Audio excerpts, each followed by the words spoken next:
무너지게 하셔서 살리신다. 베델로 부르시는 하나님.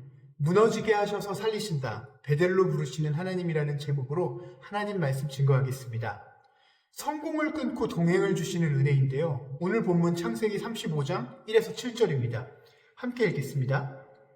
하나님이 야곱에게 이르시되 일어나 베델로 올라가서 거기 거주하며 네가 네 형 에서를 피하여 도망하던 때에 내게 나타났던 하나님께 거기서 제단을 쌓으라 하신지라. 야곱이 이에 자기 집안 사람과 자기와 함께한 모든 자에게 이르되 너희 중에 있는 이방 신상들을 버리고 자신을 정결하게 하고 너희들의 의복을 바꾸어 입으라. 우리가 일어나 베델로 올라가자. 내 환난 날에 내게 응답하시며 내가 가는 길에서 나와 함께 하신 하나님께 내가 거기서 제단을 쌓으려 하노라 하매 그들이 자기 손에 있는 모든 이방 신상들과 자기 귀에 있는 귀고리들을 야곱에게 주는지라. 야곱이 그것들을 세겜 근처 상수리 나무 아래에 묻고 그들이 떠났으나 하나님이 그 사면 고울들로 크게 두려워하게 하셨으므로 야곱의 아들들을 추격하는 자가 없었더라. 야곱과 그와 함께한 모든 사람이 가나안 땅 루스 곧 베델에 이르고 그가 거기서 제단을 쌓고 그곳을 엘 베델이라 불렀으니 이는 그의 형을 피할 때에 하나님이 그에게 거기서 나타나셨음이더라. 아멘. 우리가 은근히 기대하는 하나님 상이 있습니다. 이미지가 있습니다. 우리는 하나님을 믿으면서도 마음속으로 이런 기대를 합니다. 하나님이 길을 열어주시겠지. 하나님이 내 인생을 멋지게 만들어주시겠지. 하나님이 나를 실패하지 않게 해주시겠지. 그래서 일이 풀리면 은혜라 말하고 무너지면 믿음이 흔들립니다. 왜냐하면 우리는 하나님을 동행자가 아니라 성공의 보증인으로 착각했기 때문입니다. 그런데 성경을 보면 놀라운 사실이 하나 있습니다. 하나님은 사람을 잘되게 하기 전에 먼저 무너지게 하십니다. 아브라함을 보면 본토 친척 아비짐을 떠나 본토를 잃고 시작했고요. 요셉 같은 경우에는 총리가 되기 전에 노예이자 감옥에 구금되었습니다. 다윗은 왕이 되기 전에 도망자였어요. 베드로 역시 사도가 되기 전에 배신자였고 그리고 오늘 본문의 야곱 역시 마찬가지입니다. 베델로 가기 전 하나님이 먼저 하신 일을 살펴보면 먼저 창세기 35장 1절 일어나 베델로 올라가라의 그 베델의 어원적 의미를 살펴봐야 합니다. 벳엘은 하나님의 집이라는 뜻입니다. 평안의 자리, 회복의 자리죠. 고대 근동에서 베델이라는 개념은 이렇습니다. 베들레헴에서의 그 벳도 집이라는 뜻이죠. 엘로힘의 그 엘이고요. 신의 집, 신이 머무는 장소인데 고대 근동에서 신의 집은 교회 같은 건물이 아니라 하늘과 땅이 만나는 접점, 포인트 오브 컨택트를 의미했습니다. 고대 사람들은 신이 항상 어디에나 있다고 생각하지 않았기 때문이죠. 신은 특정 장소에 내려온다고 생각했습니다. 그래서 존재했던 것이 신전은 신이 내려오는 자리이고 제단은 인간이 신을 만나는 자리였으며 기둥 마체바는 신의 임재 표시를 나타내며 높은 곳, 산과 언덕은 하늘과 가장 가까운 접촉점이었습니다. 그래서 창세기 28장의 야곱의 돌베개 사건은 바로 이 구조입니다.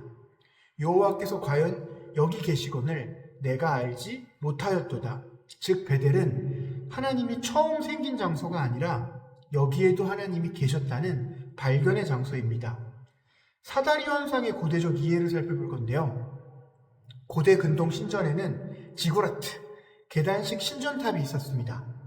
하늘로 올라가는 길을 상징했는데 야곱의 꿈속 사다리도 아마 무의식 속에 바로 이것과 대응했던 것 같습니다. 그러나 차이가 있습니다. 고대의 종교는 인간이 올라가고 인간이 신에게 접근하며 노력의 종교인 반면 창세기는 하나님이 내려오심을 나타나고 하나님이 인간에게 접근하며 은혜의 신앙을 나타냅니다. 즉 베델 사건은 단순한 체험이 아니라 종교 개념 자체의 혁명입니다. 시대적 배경은 이렇습니다. 야곱의 상황을 보면 창세기 35장의 베델은 성공 직전의 야곱이 아니라 완전히 망가진 야곱에게 주어집니다. 벳엘, 하나님의 평안, 하나님의 집이 성공 직전의 야곱이 아니라 완전히 망가진 야곱에게 주어졌다는 점을 우리는 상기해야 합니다. 직전 사건 창세기 34장을 보면 디나의 강간 사건이 나오는데 디나의 강간 사건 이후 가족이 붕괴되고 살인이 일어나며 보복이기에 맞닥뜨리며 도망 인생이 재발하는 상태에서 야곱은 다시 처음 상태로 돌아갑니다. 즉 아무것도 통제하지 못하는 상태이죠. 근데 놀라운 건 하나님이 이때 야곱을 부르시는 것입니다. 뭐라고요? 일어나 베델로 올라가자. 즉 베델은 축복의 출발점이 아니라 인생이 다시 무너진 지점에서 재호출되는 자리인 것입니다. 그 다음은 베델의 역사적 의의인데요. 이는 성경 전체에서의 위치를 말합니다. 베델은 성경에서 매우 중요한 장소입니다. 시대를 보면 야곱 당시의 베델의 의미를 보면 하나님을 처음 만난 장소였고 사사시대 때의 베델의 의미를 보면 하나님께 묻는 장소였고 북이스라엘 당시의 베델의 의미를 보면 타락한 종교 중심지 금송아지가 있었던 장소였으며 예언서의 베델의 의미를 보면 형식 종교의 상징이었습니다. 여기서 중요한 역설이 나타납니다.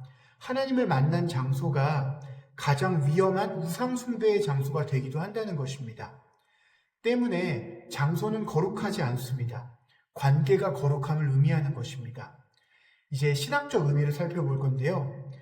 핵심은 베델이 신학적인 의미로서도 장소가 아니라 상태라는 것입니다. 야곱은 2번 베델에 올라갑니다. 창세기 28장과 35장인데요. 창세기 28장에 보면 도망자 그리고 약속을 받고 하나님을 이용하기를 희망하는데 창세기 35장의 베델을 갔을 때는 그의 신앙적인 상태가 달라집니다. 그는 도망자가 아닌 부서진 가장이었고 약속을 받은 게 아니라 정체성을 회복해야 했으며 두 번째 베델에 올라갔을 때는 하나님을 이용하기를 희망한 것이 아니라 하나님이 필요하다는 고백을 하게 됩니다. 첫 번째 베델에서 그는 하나님이 필요하면 믿겠다는 신앙을 가졌지만 두 번째 베델에서 야곱은 하나님 없이는 못 살겠다는 신앙을 고백합니다. 즉 베델은 신앙의 시작이 아니라 신앙의 재탄생 지점입니다. 이제 개인적 적용입니다. 오늘 우리의 베델은 어디입니까? 베델은 교회 건물이나 기도가 많이 되는 장소가 아닙니다. 베델의 본질은 이것입니다.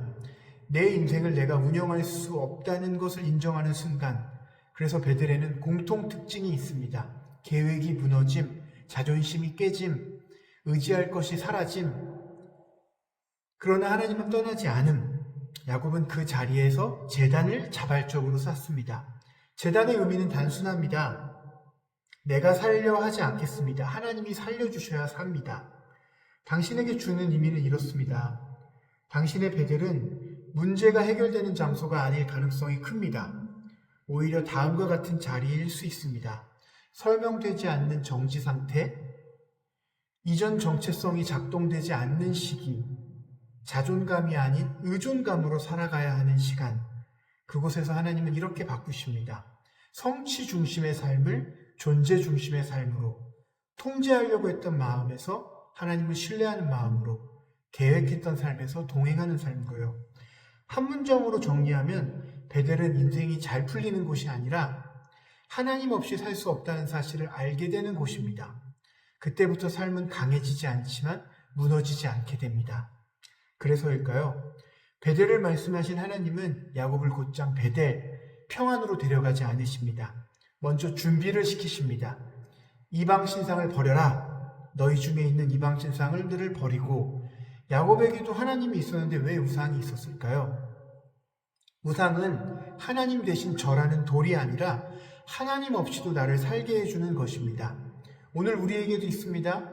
인정, 성취, 안정된 미래, 사람의 평가, 종교적 이미지, 겉으로는 하나님을 믿지만 속으로는 이것들이 무너지면 같이 무너집니다. 그래서 하나님은 이것들을 빼앗으십니다. 벌 주기 위해서가 아니라 살리기 위해서입니다. 우리가 붙잡고 있는 것이 우리를 살리고 있는 게 아니라 묶고 있는 것이기 때문에 그렇습니다. 그 다음은 의복을 바꾸어 입으라고 말씀하십니다. 자신을 정결하게 하고 의복을 바꾸어 입으라. 의복은 정체성입니다. 사람은 늘 옷을 입고 삽니다.